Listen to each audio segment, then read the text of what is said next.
You know what just happened? What just happened is that I shot a video that's like 10 minutes long, except I didn't actually shoot the video. My God, like I didn't press record. So I literally went off and spoke on a topic and shared my views. And you know how I do it, right? I do it impromptu. It's impromptu speaking, so I don't have a notebook, I don't have a projector, I don't have a presentation that I've prepared. It's literally off the cuff based on my experiences, off the cuff based on what I've learned, what I've seen, you know, what I've heard, what I've lived and still living, and even what I intend to do with my life. That's usually how it is. You know, I just go impromptu and then I share what's in my mind and in my heart with you guys. But it's so funny that literally 10 minutes went by. I mean, oh my God, 10 minutes went by and I was just speaking and, you know. So let's do it again. We'll call this take two. I just hope now I remember some, you know, because I go deep, you know, I go deep into the zone once I start speaking on the video. So let's see what happens.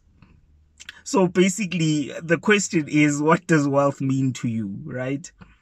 So how do you as an individual define wealth?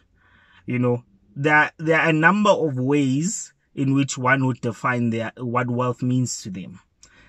What happens usually in society is that they define wealth based on the financial success of others, right? They define wealth based on how people have accumulated assets and thereby accumulated power, accumulated influence, accumulated financial success. And society has made that to be the definition of health, right?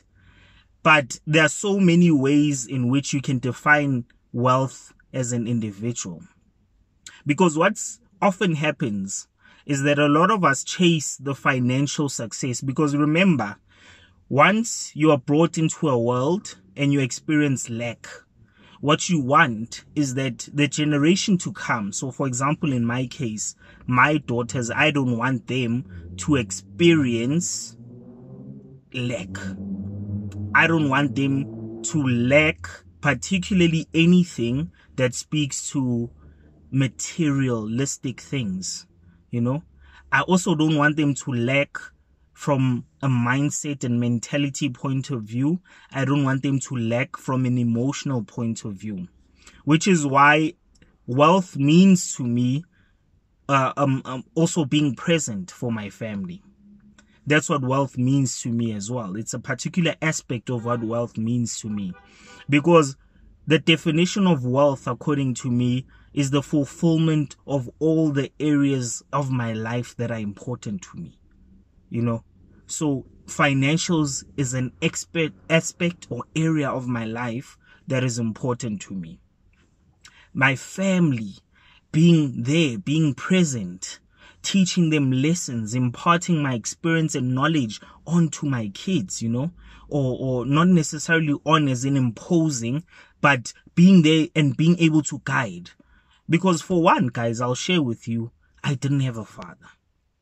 You know, I didn't have a father.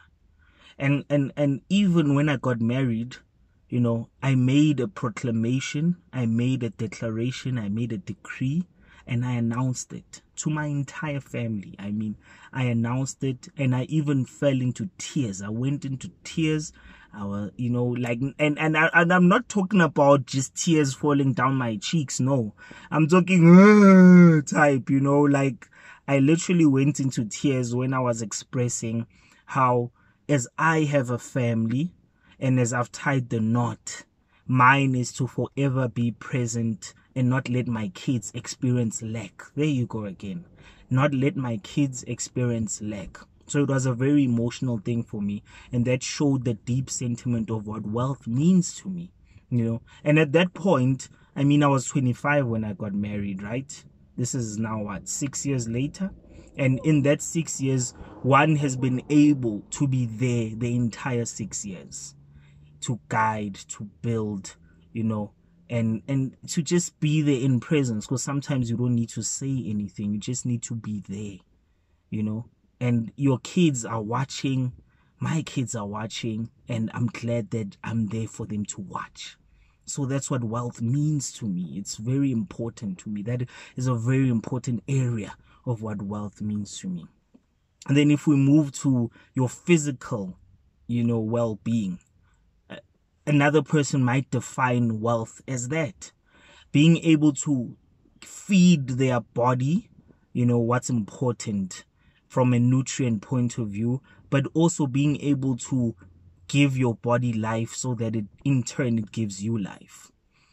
You know, if we go back to the financial aspect, a lot of people, particularly those that are fortunate enough to reap the rewards of their hard labor, you know, those that have sacrificed time, sleep, you know, that have sacrificed even family to a large extent, they reap the rewards by having the financial backing of being stable.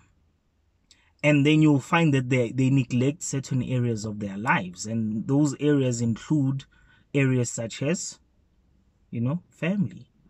And they include unfortunately, it includes areas such as their physical well-being. So they build that wealth, and by the age of 40, by the age of 50, they are unable to enjoy it and optimize on it fully. Because unfortunately, you know, they get into a state of ill health. And you know, when you are in that state of ill health to the extent that you may end up on your deathbed, when on your deathbed, more often than not, when they are asked, what is it that you regret? They literally say, I regret having sacrificed all the things that I've sacrificed because now I'm not even able to enjoy them. And then also, they also come with that mentality of a legacy, you know. Let me build a legacy. Let me build this football club from the ground up and sacrifice my time and, you know, never be there for my family. And then once they've built that, then the kids don't even want to be a part of that empire. That's quite sad. That is quite sad. So let's not obscure what wealth truly is. Let's not obscure what wealth truly is. Ours, guys, is to define wealth for ourselves. Let's not care about what our peers are saying. Let's not care about, you know, what society is saying. Let's dig deep within ourselves. Let's introspect. Let's think deep, you know. Let's dwell in our own thoughts and in our own feelings. And at that point in time, let's determine for ourselves what wealth means to us. Let's look at all the important areas of life and define wealth for what it is for us.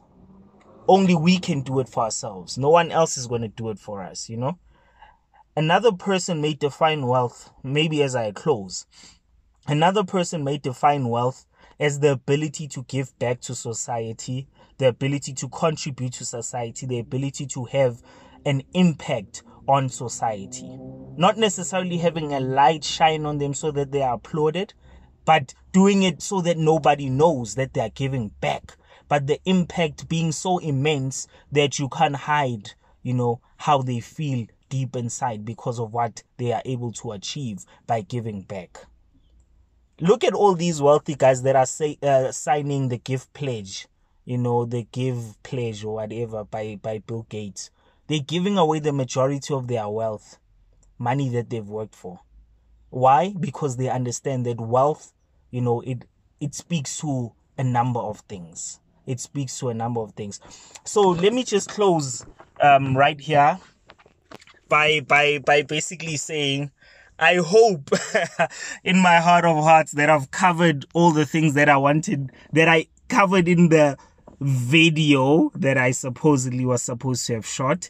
But I think I did cover most of that. In fact, I feel as if I articulated some points even better than I did when it was not actually, when the camera was not on. So for now, let's focus on defining wealth for ourselves and then working towards that in every area of our life. Peace out, ladies and gents.